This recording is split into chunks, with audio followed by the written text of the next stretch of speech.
আপনি যাকে ভালোবাসা মনে করছেন সেটা কি সত্যিই ভালোবাসা, নাকি সেটাই আপনার দুনিয়া আর আখেরাত দুটোই ধ্বংসের কারণ হয়ে যাচ্ছে? দর্শক, আজকের ভিডিওতে আমরা এমন কিছু সত্য বলবো যা হয়তো আপনি আগে কখনো শোনেননি।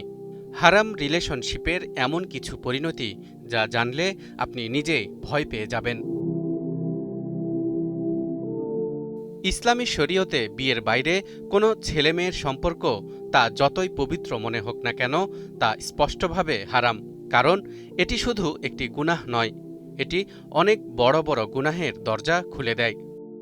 সূরা বনী ইসরাঈলের ১৭ নম্বর আয়াতে ইরশাদ হচ্ছে, ওয়ালা তাকরাবুজ জিনা ইন্নাহু কানা ফাহিশা ওয়াসাআ সাবিলা। তোমরা ব্যভিচারের কাছেও যেও না, নিশ্চয় তা অশ্লীলতা ও বিপথগামিতা। জিনা বা ব্যভিচার কত নিকৃষ্ট তা বোঝার জন্য এই একটি আয়াতই যথেষ্ট। দর্শক, খেয়াল করে দেখুন, এই আয়াতে কিন্তু ব্যভিচার করো না এ কথা বলা হয়নি, বরং এর কাছে যেতেও নিষেধ করা হয়েছে। এ থেকে অনুমান করা যায় এটা কত জঘন্য অপরাধ। এবার আপনি প্রশ্ন করতে পারেন, হারাম রিলেশনশিপের সাথে এই আয়াত বা ব্যভিচারের কি সম্পর্ক? দাবি করতে পারেন, বিয়ে বহির্ভূত সম্পর্কে জড়ালেই তো আর তাকে ব্যভিচার বলা যায় না, তাই না?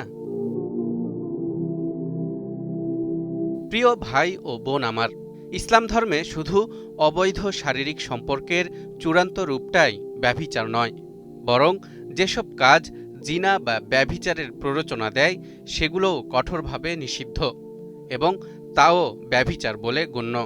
যেমন একটি হাদিসে এসেছে, চোখের ব্যভিচার হলো দেখা, কানের ব্যভিচার শোনা, জিহবার ব্যভিচার বলা, হাতের ব্যভিচার ধরা, পায়ের ব্যভিচার হাঁটা। মন কামনা করে আর লজ্জাস্থান তা সত্য বা মিথ্যায় পরিণত করে। অর্থাৎ চোখ, কান, হাত, পা, জিহবা সবই ব্যভিচার করে এবং ব্যভিচারের প্ররোচনা দেয়, যা পূর্ণতা পায় লজ্জাস্থানের মাধ্যমে। সুতরাং এসব অঙ্গের ব্যাপারে আমাদের সতর্ক থাকতে হবে। মনে রাখবেন, শয়তান কখনো শুরুতেই বড় কোনো গুনাহের দিকে ডাকে না, সে ধীরে ধীরে এগোয়।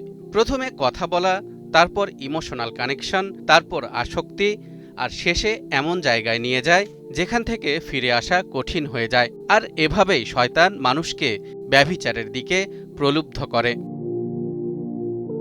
দর্শক, এবার আসুন হারাম সম্পর্কের মাধ্যমে বাস্তবে কি কি ক্ষতি হতে পারে তা জেনে আসি।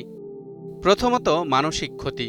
এই সম্পর্কগুলো শুরু হয় মিষ্টি দিয়ে, কিন্তু শেষ হয় কষ্ট, সন্দেহ এবং ভাঙা হৃদয় দিয়ে। দ্বিতীয়ত, আল্লাহর কাছ থেকে দূরে সরে যাওয়া। যখন কেউ হারাম সম্পর্কে জড়ায় তখন তার নামাজ, রোজা, দোয়া কালাম সব ইবাদত বন্দেগী ধীরে ধীরে দুর্বল হয়ে যায়। তৃতীয়ত, সম্মান হারানো। আজ যাকে আপনি ভালোবাসছেন, কাল সেই হয়তো আপনার দুর্বলতাকে ব্যবহার করে সমাজে আপনার সম্মানের হানি করতে পারে। চতুর্থত, পরিবার ভেঙে যাওয়া। এই সম্পর্কগুলো বেশিরভাগ সময়ই অবিশ্বাস ও ঝগড়া সৃষ্টির মাধ্যমে পারিবারিক সম্পর্ক নষ্ট করে দেয়। এ তো গেল দুনিয়াবি ক্ষতির কথা, কিন্তু আখেরাত? আমরা অনেক সময় দুনিয়ার কষ্টটা বুঝি, কিন্তু আখেরাতের শাস্তির কথা একেবারেই ভুলে যাই। এসব হারাম সম্পর্ক কিয়ামতের দিন আমাদের জন্য বড় হিসাবের কারণ হয়ে দাঁড়াবে। তখন এই সময়ের, এই কথার, এই মেসেজ আদান প্রদানের সব কিছুর হিসাব দিতে হবে। তাহলে এখন উপায়? প্রথমত, তাওবা করুন। আজই, এখনই আল্লাহর কাছে ফিরে যান। দ্বিতীয়ত, হারাম থেকে নিজেকে সরান, কঠিন হলেও এটাই আসল সাহস। তৃতীয়ত, হালাল পথ বেছে নিন, অর্থাৎ বিয়ে, ইসলাম যেটাকে সুন্দরভাবে বৈধ করেছে। মনে রাখবেন, যে সম্পর্ক আল্লাহর জন্য ছেড়ে দেওয়া হয়, আল্লাহ তার জন্য আরও ভালো কিছু রাখেন। তাহলে আপনি কি সেই সিদ্ধান্ত নিতে প্রস্তুত? এই ভিডিওটি যদি আপনার ভালো লাগে তাহলে শেয়ার করুন, হয়তো আপনার মাধ্যমে আরেকজন হারাম থেকে বাঁচতে পারবে। আর নিয়মিত এমন ইসলামিক কন্টেন্ট পেতে আমাদের চ্যানেলটি সাবস্ক্রাইব করতে পারেন। জাযাকাল্লাহ।